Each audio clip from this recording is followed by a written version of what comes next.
शराब घोटाले मामले में प्रवर्तन निदेशालय यानी कि ईडी के समन पर दिल्ली के सीएम अरविंद केजरीवाल ने दिल्ली हाई कोर्ट में नई अर्जी दाखिल कर दी है।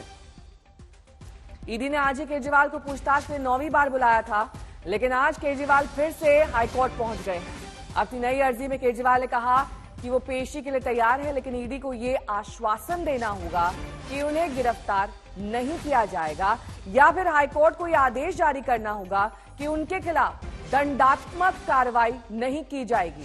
केजरीवाल की अर्जी पर आज दिल्ली हाई कोर्ट में सुनवाई होगी। आपको बता दें कि समन की वैधता पर सवाल उठाने वाली केजरीवाल की अर्जी पर कल भी सुनवाई हुई थी, जिसमें केजरीवाल गिरफ्तारी से सुरक्षा लेने में नाकाम रहे थे। ऐसे में नई अर्जी पर दिल्ली हाई कोर्ट का क्या रुख होगा, इस पर सबकी निगाहें टिकी हुई। नलिन कोहली जी इस वक्त हमारे साथ जुड़ गए हैं, बीजेपी के प्रवक्ता हैं। नलिन जी, बहुत बहुत स्वागत है आपका। नलिन जी, बार बार यही सवाल उठ रहा है कि अगर केजरीवाल जी इतने पाक साफ हैं, जिसका बखान वो हर प्रेस कॉन्फ्रेंस में और साथ ही आतिशी मरलेना भी उनके बचाव में उतरती हैं, तो वो पेश क्यों नहीं हो जाते हैं ईडी के सामने? उनके सवालों का जवाब दे दें, सारी बातें पारदर्शिता से रख दें। बार बार कोर्ट का रुख करना और गिरफ्तारी के खिलाफ खास तौर पर अर्जी देना, ये कहां तक सही है? आपने बहुत अच्छा प्रश्न पूछा। एक वकील होते हुए मैं पहले आपको और आपके दर्शकों को एक बात बताऊं कि भाई हर नागरिक के पास संविधान में अधिकार है कोर्ट जाए, लेकिन कोर्ट भी सारे तथ्यों को देखकर ही अपनी बात कहती। अब तथ्य क्या है? केजरीवाल जी 8 बार समन को त्याग चुके हैं। उन्होंने या तो कहा गैर कानूनी है, या बोले हम विपासना पे जा रहे हैं, या चुनाव में हूं, या अभी नहीं जा सकता। तो बहानों के बाद बहाने। ये क्यों समन आ रहे हैं? उनसे कहा जा रहा है कि भाई दिल्ली में एक शराब घोटाला हुआ है, आप मुख्यमंत्री हैं, आपके नेतृत्व में जो मंत्री काम कर रहे थे वो जेल में हैं, उन्होंने वो जवाबदेही, उनको बेल नहीं मिल रही। तो आप बताइए, हमें देखना है कि भाई जनता का पैसा अगर गायब हुआ है या किसी को निजी फायदा हुआ है तो जवाब दीजिए। और केजरीवाल जी इस जांच से भाग रहे हैं, तो भाग क्यों रहे हैं? प्रश्न तो यही उठेगा ना, भाई क्या है जो आप घबरा रहे हैं कि सत्य बाहर निकलेगा तो मेरे लिए बहुत दिक्कत हो जाएगी। और इस बात को नहीं भूलना चाहिए कि केजरीवाल जी वो व्यक्ति हैं जो 2011, 12, 13 से चिल्लाए हैं, गला फाड़ फाड़ कर देश को सुनाए हैं कि मैं भ्रष्टाचार होने नहीं दूंगा, मैं भ्रष्टाचार के खिलाफ लड़ूंगा। आज कितनी विडंबना है कि भ्रष्टाचार के एक जांच से स्वयं केजरीवाल जी अपनी सरकार के निर्णयों को ना समझाने के लिए भाग रहे हैं। तो कोर्ट इसको देखेगी। अब वो शर्त लगाने में लग गए।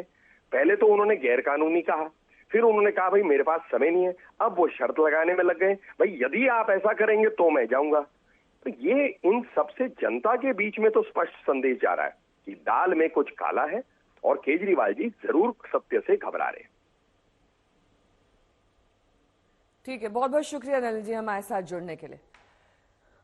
मेरे दो सहयोगी इस वक्त तमाम जानकारी के साथ जुड़ गए हैं। पंकज जैन मेरे सहयोगी जुड़ गए हैं, साथ ही संजय शर्मा जुड़ गए हैं तमाम जानकारी के साथ। संजय, ये गिरफ्तारी के अगेंस्ट इम्यूनिटी की जो अर्जी दाखिल करी गई है केजरीवाल की ओर से, इसमें क्या संभावनाएं हैं? कोर्ट की ओर से क्या किया जा सकता है? कानून में क्या प्रावधान है? इसमें कोर्ट ने कल ही अपना रुख स्पष्ट कर दिया था, जब उनके वकील अभिषेक मनु सिंघवी ने ये लगातार दलील दी कि उन्हें गिरफ्तारी से संरक्षण मिल जाए, वो पेश होने को तैयार है, लेकिन कोर्ट ने उस पर कोई कान नहीं दिया, कोई ध्यान नहीं दिया। तो ऐसे में अब एक बार फिर केजरीवाल, मुझे तो लग रहा है कि अपने कानूनी सलाहकारों की राय पर वो टाइम बाय करने के लिए इस तरह की अर्जियां लगा रहे हैं। अब आज की अर्जी में आज सुनवाई होती है तो इसमें ये स्पष्ट हो जाएगा। अब आज ही सुनवाई के लिए वो जरूर ये आग्रह करेंगे, कोर्ट से मेंशनिंग करेंगे कि आज इसकी सुनवाई की जाए, क्योंकि आज ही मुझे पेश होना और आज मुझे इस बात की आशंका है, आशंका क्या कहें, डर है कि उन्हें गिरफ्तार कर लिया जा सकता है।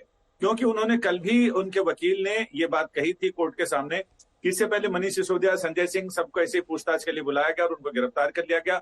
लिहाजा उन्हें इस बात की गारंटी दी जाए, क्योंकि गारंटियों का जमाना चल रहा है। इधर मोदी जी की गारंटी चल रही है, उधर राहुल गांधी की चल रही है, कांग्रेस की चल रही है, सब अपनी अपनी तरफ से गारंटी देने को तैयार है।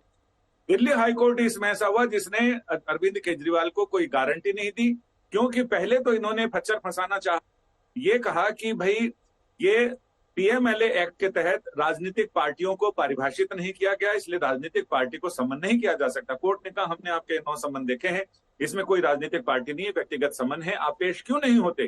तो इन्होंने कहा कि मुझे डर है कि गिरफ्तार कर लिया जाएगा, कोर्ट मुझे गिरफ्तारी से संरक्षण दे दे तो मैं पेश होने को तैयार हूं। कोर्ट ने इस पर कुछ भी नहीं किया, ना समन पर रोक लगाई, समन की कार्रवाई पर भी रोक नहीं लगाई है।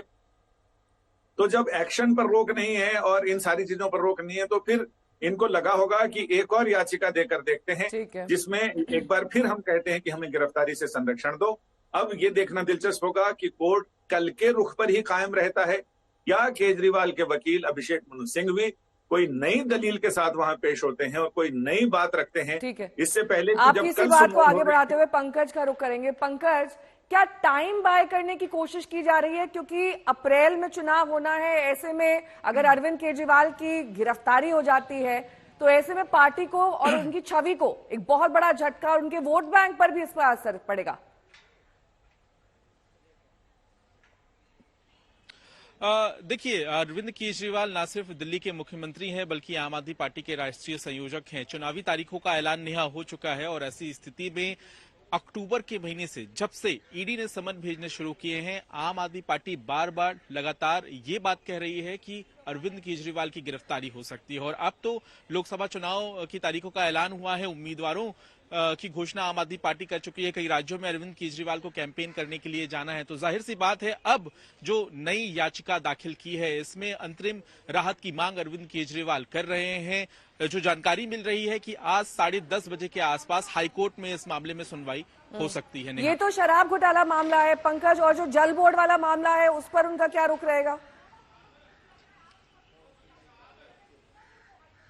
देखिए, जो कल हाईकोर्ट का रुख किया था अरविंद केजरीवाल के वकील ने, जाहिर है उस पूरे मामले में जितने भी समन अब तक ईडी ने भेजे हैं, चाहे वो शराब नीति मामले में 9 समन हो या फिर जल बोर्ड के मामले में 1 समन, उन सभी के खिलाफ उन्होंने याचिका दाखिल की। तो जाहिर सी बात है कि अब तक जितने भी समन ईडी द्वारा भेजे गए हैं उसके खिलाफ अरविंद केजरीवाल कोर्ट गए हैं। और आपने देखा होगा कि जब पहला समन जारी किया गया था ईडी की तरफ से जल बोर्ड वाले मामले में, तो उस समन को भी आम आदमी पार्टी ने गैर कानूनी बता दिया था और ये कहा था कि कोर्ट के फैसले का इंतजार कीजिए। तो मुझे लगता है कि अब राजनीतिक तौर पर तो लड़ाई चल ही रही है, लेकिन कोर्ट पर एक नई कानूनी लड़ाई हमें इस मामले में देखने के लिए मिलेगी। ठीक है, आप दोनों का बहुत बहुत शुक्रिया इस तमाम जानकारी के लिए। तो वहीं केजरीवाल ईडी से गिरफ्तार ना करने का आश्वासन चाहते हैं और बीजेपी इसे लेकर हमलावर है। बीजेपी सांसद मनोज तिवारी का कहना है कि केजरीवाल का डर उनके गुनाह का ही सबूत है। एक अपराधी, एक भ्रष्टाचारी, इस आरोप में डूबा हुआ एक व्यक्ति उस स्वयं को खुद ही क्लीन चिट दे, क्या इस देश के संविधान में ऐसा संभव है? और उसी केस में आपके साथी जेल में हो, कोर्ट बेल नहीं दे रही हो, दूसरे राज्यों के लोग भी डिटेन हो रहे हो, तो उसमें आप कानून पर ही आरोप लगा दीजिए, संविधान पर ही आरोप लगा दीजिए। तो ये दिखाता है कि जो डर आपका है ना, वो आपकी गुनाह को सिद्ध कर देता है। और अरविंद केजरीवाल जी अपना गुनाह खुद ही सिद्ध कर दिए हैं। कि अब ये हाईकोर्ट तय करेगा कि ये समन्स कानूनी है कि गैर कानूनी है, क्या ईडी समन कर सकती है या नहीं कर सकती है। तो अब दोनों कोर्ट्स में, राउज एवेन्यू कोर्ट में भी और हाई कोर्ट में भी, अभी ये मामला अंडर कंसिडरेशन है। ईडी ने जो समन्स बार बार भेजे हैं वो अंडर कंसिडरेशन है। हम कानूनी प्रक्रिया का सम्मान करते हैं और अब हाई कोर्ट और राउज एवेन्यू कोर्ट दोनों में ही जो मैटर चल रहे हैं उसमें ये तय होगा कि ईडी जो समन बार बार भेज रही है वो कानूनी है कि गैर कानूनी।